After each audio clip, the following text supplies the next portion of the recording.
So now for our special speaker today, Dr. George Yancey. He's co-founder of Mosaics, which we are a partner with. That's how we got to know Dr. Yancey. He received his PhD in sociology from the University of Texas in Austin. He's a professor at Baylor University. He has written many books, but his talk today is based on his brand new book being released this March, Beyond Racial Division. So please help me welcome Dr. George Yancey.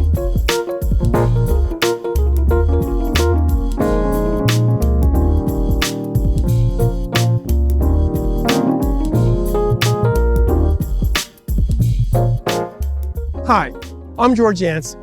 I'm a professor of sociology at Baylor University, and I've studied and written about racial issues, written books, articles. I'm a Christian, and I'm here to talk to you about whether Christianity has anything unique to offer concerning race. I believe it does. So you see, I think that good science and good theology goes together. Truth is truth, knowledge is knowledge. And if what we believe as Christians is true, it'll bear up in the science. I'm going to talk to you about scriptures. I'm going to talk to you about studies as I promote this idea that I believe our faith offers a balanced way, a better way than what we see out there. Polarization, the hostility, that we can do better. And we Christians should be leading the way to do better. So let's get started. We live in a racialized society. By that, what I mean is that our life experiences, our outcomes, our social relationships are impacted by our race. So, I'm an African-American man. Being Black means that my experiences are shaped by that. I would have different experiences if I was a white man, or if I was an Asian man, or if I was a Hispanic man. My social relationships, my life experiences, is shaped to some degree by the fact that I'm an African-American man. When people see me, they see a Black man. This does not mean that they're gonna be negative towards me. Maybe they'll like the fact that I'm a Black man. But it does mean that my race impacts how people react to me. We live in a racialized society. We need to accept that. We need to accept that race and racism matter.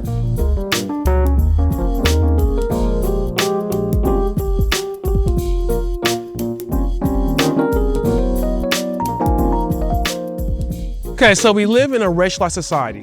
What does that mean? Well, we know that we've had centuries of racial abuse in our society, that racism is a factor in our society. How do we handle that? What I have found in my observations is that there's two contrasting views on how we handle racism in our society. The first, basically that racism is overt. It's what one individual does to another individual. And therefore, if we want to deal with racism, we stop individuals from mistreating others based on race. Now, this is what can be called a colorblindness view. That the best way to deal with racism is to ignore race.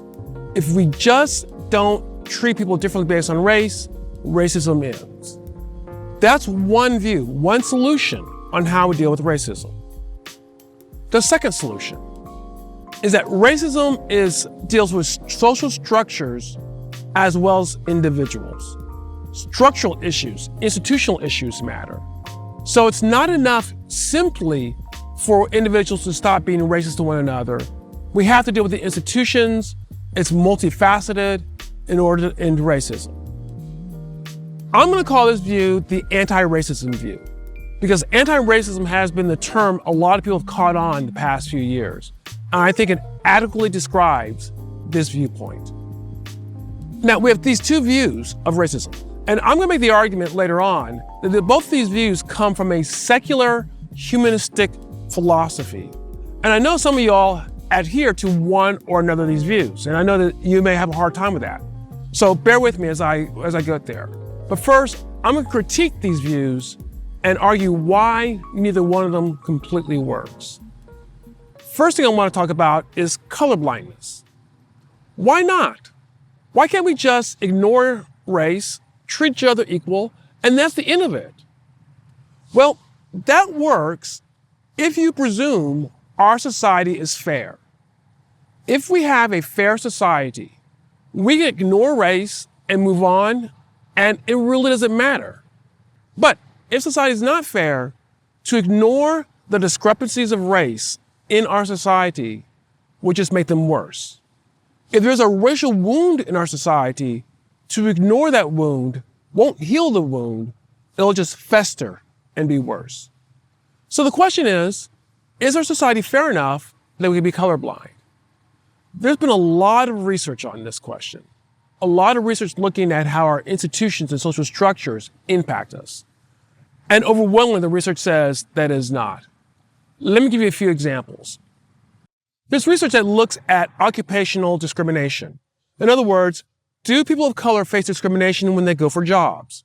And they do what's called audit studies. Now, an audit study is when you take a white person and a Black or Latino person, and they both apply for the same job. And what we know, and not just from one or two studies, but from dozens of studies, that when we do this, the white individual is most likely to get the call back for an interview. In other words, and by the way, this is when they control for all the qualifications of the position. So the only real difference is their race. Your race alone helps to determine whether you get called back for a job. I would say that is not fair. And we live in a society that is not fair. There's also research on what we call driving while Black. Now, driving while Black means that if you're an African American, you're more likely to be pulled over by the police than if you're white. A researcher looked at the state of Ohio, 4 different areas, found that African Americans do not speed any more than anyone else, but they get pulled over more than anyone else. So what we do know is that if you're an African American, simply because you're an African American, you're more likely to be pulled over by the police. So driving while Black is real. And colorblindness says, let's ignore this. This could be fair, but we know it's not fair. We also know that residential segregation is a factor. I'm guessing, I'm in Texas, so I don't know. I'm guessing in Washington, D.C., there's Black areas of town and probably some Hispanic areas of town. This is residential segregation. Now, we have them here in beautiful Dallas, Texas. Even where I live in Denton, Texas, we have Black areas of town and Hispanic areas of town. Now, why does that matter? There's a lot of reasons why that matters. I'm just going to go into one reason. That segregation, as a researcher has found out, is linked to the different ways kids get education in our school system. In other words, African Americans and Hispanic Americans go to lower quality schools because they're segregated into areas that's where those schools serve. So you're in a Black area, you go to the Black school, and the Black school is of lower quality. When I was in high school, I went to a school that was predominantly Hispanic. And I enjoyed my high school. My high school did not send a lot of kids on to college, unfortunately. When I went off to college, a local college, I was one of only 2 or 3 kids in my class to go on to college. What my high school did was help kids to become good workers, literally build houses. It's mostly Hispanics who went to the school, remember? Now, I'm not saying there's anything wrong with that, but if one group can send their kids to schools and they learn how to build houses, and the other kids send their kids to schools and learn how to go to college, who begins to control the society? Just a final piece of evidence. There's research on how the healthcare system treats people of color. And what we know from this research is that people of color are not treated as well as whites. This research that looked at 39 different studies and 26 times found evidence of racism in the ways people of color were treated, by what they're prescribed, by the way people actually talk to them, things of this nature. So the experience of a person of color in our healthcare system is different from that of a white person. All of this suggests that if we just ignore these racial differences, they don't go away. We can't just be colorblind to them. Somehow we have to address them. And for that reason, colorblindness fails. Colorblindness is not the solution. Maybe it's anti-racism. After all, with anti-racism, you are addressing these problems that was pointed out by the research. So, is it a solution? First, let's try to understand what anti-racism is. what I did to understand anti-racism and what people mean by that is I read a lot of anti-racism books, and I found certain themes. And let me go over some of them. First, anti-racism is about being proactive in dealing with racism. We don't sit back and wait for racism. We look for it, and when we find it, we're proactive in how we're going to get rid of it. That's what an anti-racist would think, that we're going to be proactive in dealing with racism. So that's one of the first aspects of anti-racism. Another aspect of anti-racism is that it's very concerned with the advantages whites have, seeing those advantages as unfair. Things such as white privilege, you probably have heard about that. That is a component of anti-racism. How we're going to address white privilege. How we're going to address the advantages whites have in our society. The advantages we saw in the research I just cited. Third, anti-racists argue that we have to take action to dismantle all aspects of racism in our society. That we can't be satisfied just because people are not overtly racist. We can't be satisfied because people don't use the N-word or people are kind of kind. No, there's institutional structural racism. We must dismantle all of it for anti-racists to be happy. Next, anti-racists talk about ending whiteness. Now, this could be a confusing term, I get that. And I want to be clear, anti-racists are not saying ending whiteness means some sort of genocide, right? It's not that. What they mean by whiteness is the advantages in our society that accrue to whites because of our social structures and institutions. And they attach that to this generalized term called whiteness. So it's not about personally hating white people. It's about ending these advantages, ending these structures, which they categorize as whiteness. And then finally, anti-racists argue that whites need to listen to people of color instead of trying to guide and lead people of color. That whites need to allow people of color to have a say and do more listening, not take the role of leadership in tearing down racism. So this is what, generally speaking, can be called anti-racism. Okay, sounds good, right? What does our research say about actually doing this sort of stuff? Doing diversity training, which are more anti-racist in scope, confronting whites about privilege. What does research say about this? There's been a lot of research on this. Here's some of the highlights of it. First thing, we know that diversity training has little long-term effects on prejudice reduction. What happens is you go to diversity training and you come back and we get immediate bump. Kind of like you go off to Bible camp and you come back and you're on cloud 9 living for the Lord, and 6 months later you're back to doing what you were doing. Not all of us, but hey, maybe I'm telling myself. The same thing with diversity training. What happens is people get trained and their prejudice reduction goes down for a little bit, and then 6 months later it's back to where it was. So we have to ask the question, are we really making changes that are long-lasting? It appears not. Second bit of research. Diversity training can create a backlash against people of color. This is documented in research that, especially if it's not done well, what will happen is that we'll train people with diversity training, and instead of them appreciating people of color, especially whites, they'll actually be mad at people of color for this diversity training. So not only does it not have a positive effect, it could actually make things worse. Here's another aspect, another piece of literature to consider. Research has shown that when you confront whites about privilege, you do not make them more welcoming to people of color. They do not feel better about people of color because they learn about white privilege. But what you do is you make them harsher, perhaps more marginalizing to marginalized whites. So what happens is that, especially white progressives, they get trained in white privilege and they already feel good about people of color. But when it comes to poor whites or whites on drugs or things of that nature, they have lower esteem for them. If this research is accurate, what it means is talking about privilege, what it might do is make us less sympathetic to marginalized people as a whole. Not necessarily people of color, but to marginalized whites. That's a problem. And then finally, there's research that shows that when you try to force managers, white managers, to hire people of color, things such as grievance committees or diversity training, mandatory diversity training, when you do that, you actually 5 years later have fewer managers of color.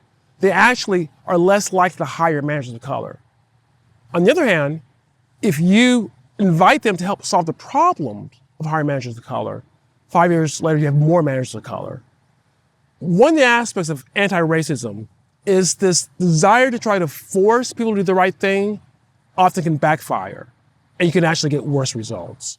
Now, I think there's another reason why, though, neither colorblindness nor anti-racism work.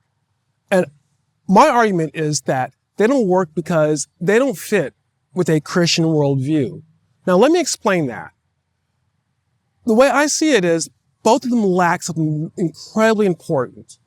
And what they both lack is an appreciation of human depravity. Now, you're going to say, well, we appreciate human depravity. We know that whiteness is evil, or we appreciate human depravity. We know we have to get rid of overt racism if you're supporting colorblindness. We appreciate human depravity. And what I would argue is that there's an appreciation of human depravity for some people, but human depravity affects all of us. If you're white, it affects you. If you're black, it affects you. If you're Hispanic, Asian, male, female, human depravity affects all of us. That's part of our Christian faith. And when we understand that, we can begin to fashion a better solution. But first, let me go ahead and just give some evidence that the Bible talks about human depravity. I don't think this is a hard sermon to preach, to talk about human depravity in the Bible, but just in case there's any doubt, let me give a few verses on that.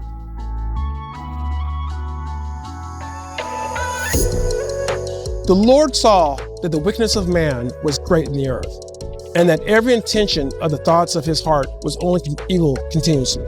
Genesis 6:5. None is righteous. No, not one. No one understands. No one seeks for God. Romans 3:10 and 11. Behold, I was brought forth in iniquity, and in sin did my mother conceive me. Psalms 51:5.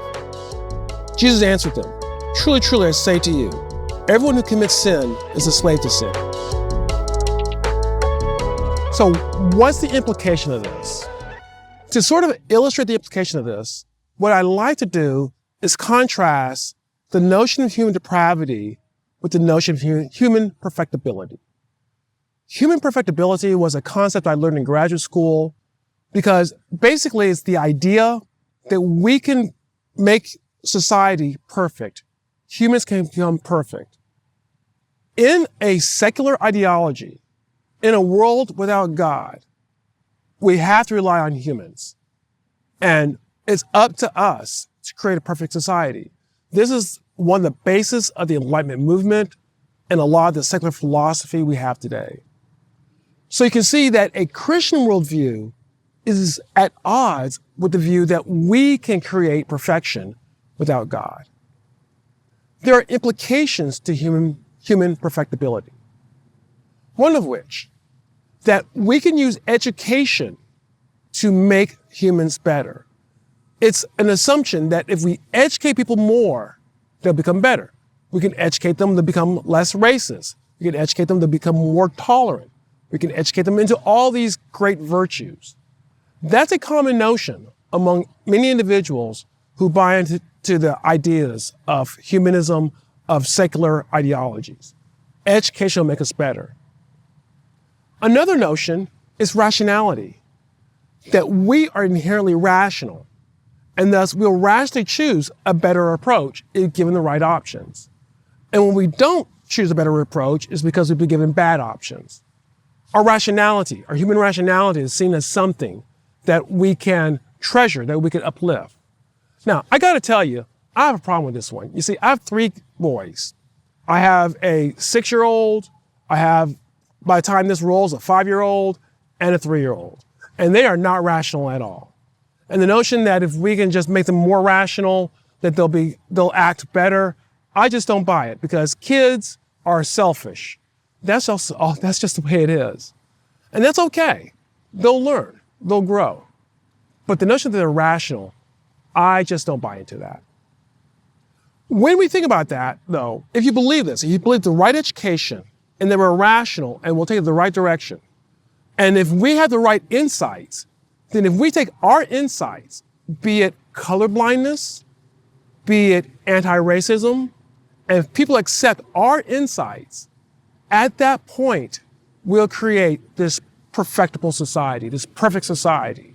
Both groups do this.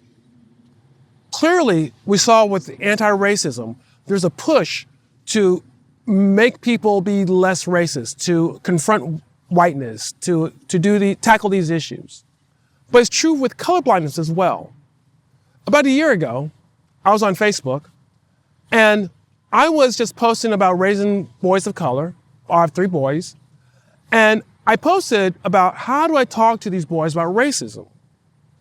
And I just put it out there for other parents who are raising kids of color. And I got some good advice, but I also got some people who messaged me and said, why are you talking to your kids about race?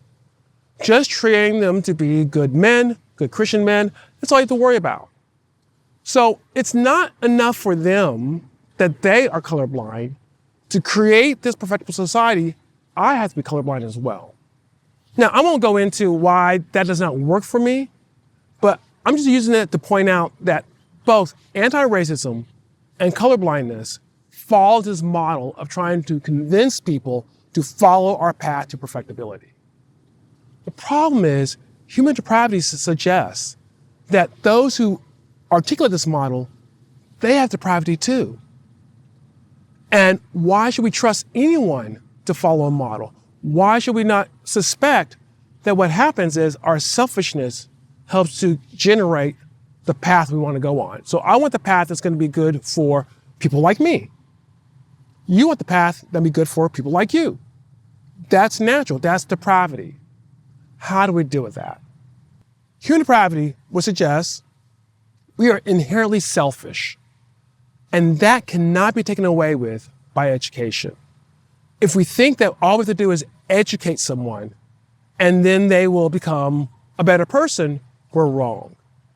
A colleague of mine did some very interesting research.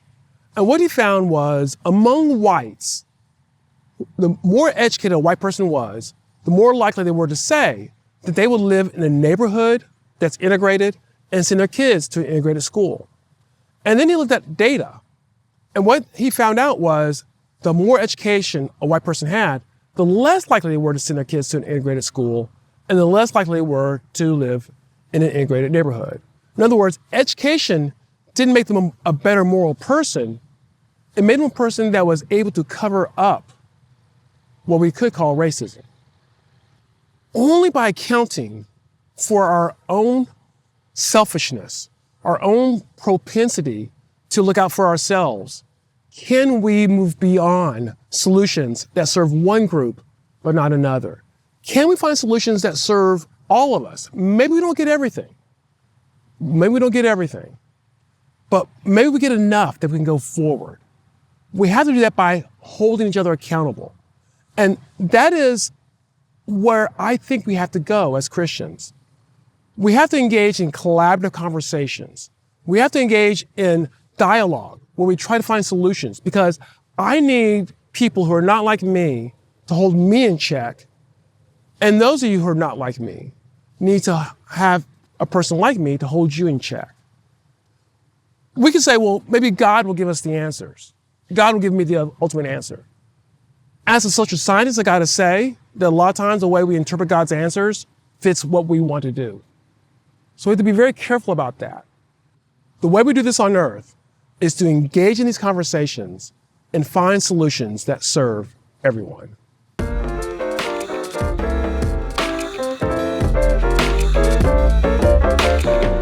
So what I propose is what I call a mutual accountability model. We're all mutually accountable to each other. It recognizes that we have a sin nature. That sin nature persuades us to do things that act in our interests with less regard for others. And given that, we need to be accountable to everyone else. Everyone needs to be accountable to everyone else. Our solutions may not be mutual. That's true. But to enter into a conversation that's productive and not destructive is the responsibility of everyone. Now, you have the right to ask, is this something that you have just thought up, or is there any empirical evidence? Because you came out with all these studies showing why colorblindness didn't work and why anti-racism didn't work. And I will admit, we don't have studies that are precisely on racial issues, on whether what I call collaborative conversations would work with racial issues. But there's other evidence that shows that this has a lot more potential than colorblindness or anti-racism.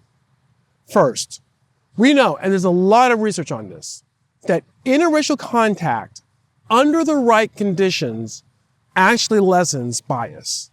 So the more I'm in contact with people under the right conditions, conditions where we're equal, where we're working together, under the right conditions, that contact lessens my bias towards those individuals and lessens the bias of all of us towards individuals.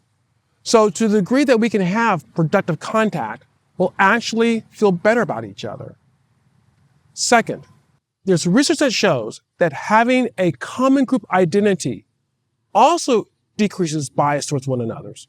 Let me put it this way.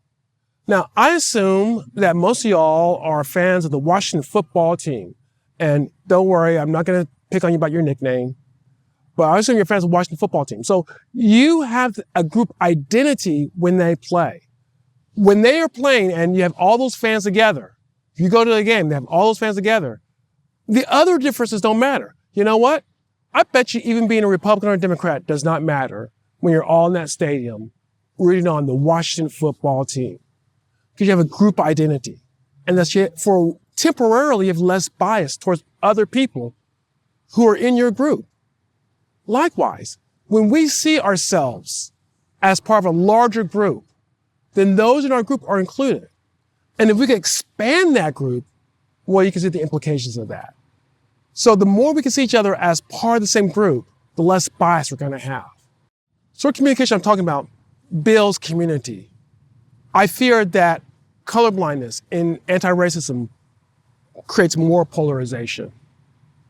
Third, there's research on families that engage in collaborative conversations, have a collaborative style. And these families bond together much more so than other families. The more that we can learn how to collaborate with one another, have healthy dialogue, the more we bond together. And then finally, there's work that shows that under collaborative conversations, when we engage in this sort of dialogue, you actually get volition. So imagine, if you will, if we engage in collaborative conversation, come up with a solution on whatever problem we're talking about. Imagine instead of imposing a solution on other people, we collaborate with them and they work with us to solve the problems. I think this is one of the reasons why that study on managers who are racial minorities matters. When we bring in white managers and say, we're not going to tell you what to do, but here's our goal. Help us to accomplish that goal. Now we're collaborating. And now instead of sabotaging, they volitionally come in and help. So the research suggests that this approach offers a lot better of an opportunity to bring us together than the other approaches that we've looked at so far. Now, what are the implications of this approach?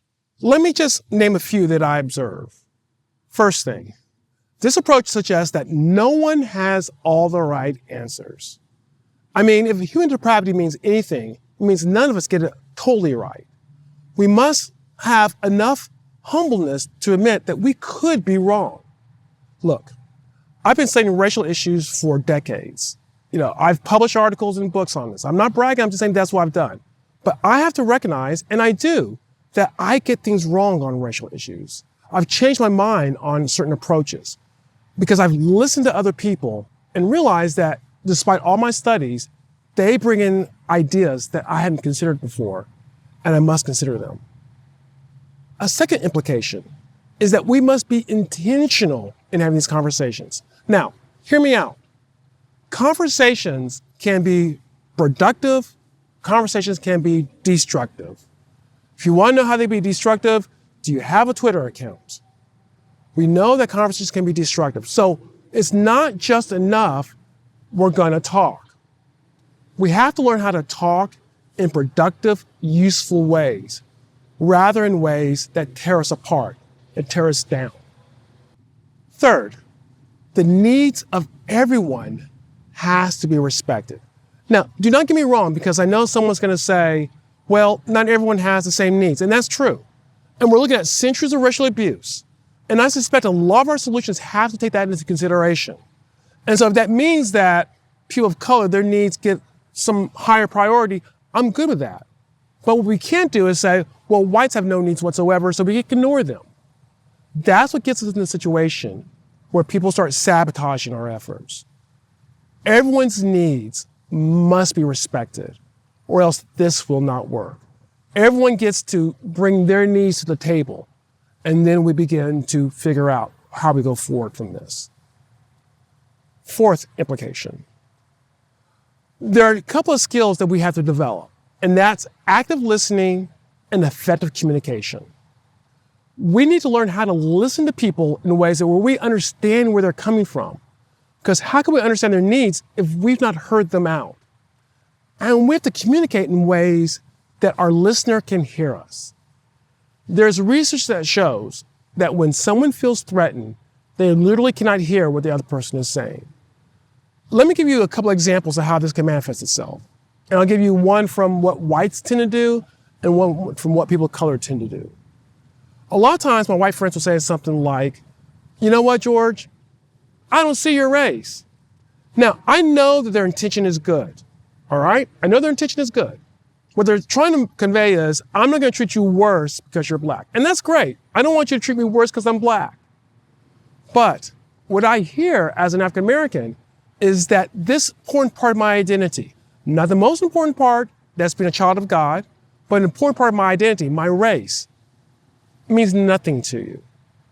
That person did not mean to denigrate me in that way, but that's what I hear. And for many people of color, they can't hear what you say after you've said that.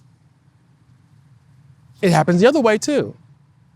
I find that when people of color bring up things such as white supremacy, when they talk about racism in situations that are not overtly racist, that what that does for a lot of whites is that it shuts them out because they feel threatened. White supremacy, and I understand how academics are using that term.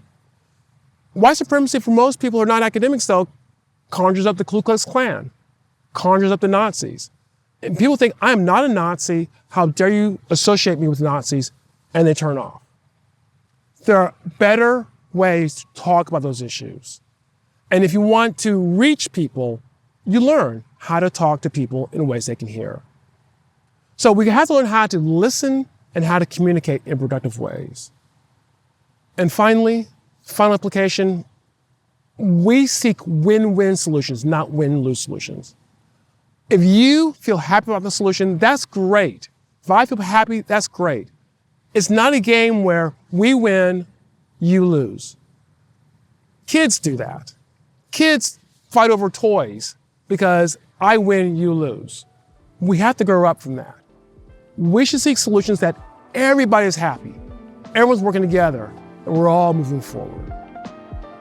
I know that this is not as detailed as I would like it to be in this short period of time, and there's much more to be talked about, but I hope that this gives you an idea of a different way we can go, a Christian way, a way that's grounded in the Bible. As Christians, we should be taking the lead in this.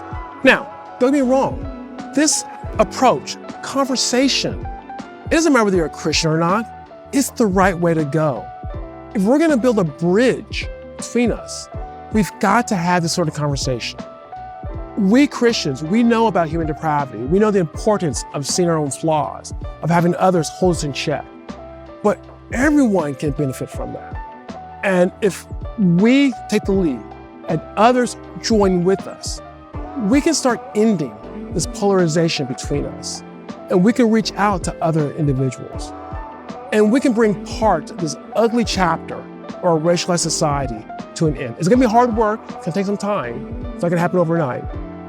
But we have a way we can go if we just do what I believe our worldview tells us to do.